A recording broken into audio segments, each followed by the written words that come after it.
Minsan, naisip ko, bakit meron pa rin nag-cheat sa Code M? Eh, ang dali-dali lang naman ang laro na to.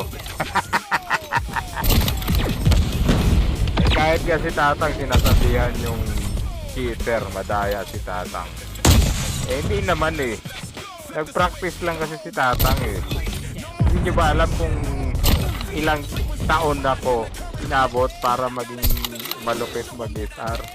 Inabot lang naman ako ng halos 3 taon. Eh may nag-comment ngayon sa isang video ko, Tang, parang suko na ako kasi 1 week. Parang wala namang nangyayari. 1 week ka pa lang nagpa-practice ng SR. Susuko ka na? Walang ganun. Kasi Tatang inabot ng 3 years eh. Ikaw 1 week pa lang susuko na.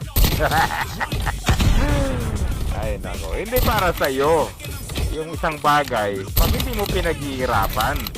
Hindi para sa'yo yung isang bagay pag wala kang tiyaga.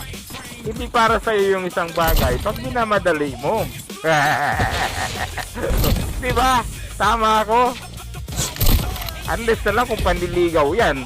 Abay, kung tumagal ng 3 months walang nangyayari, iwanan mo na yan, walang kwenta yan. Hanap na, mubun ka na. Napunta tayo sa usapang ganun.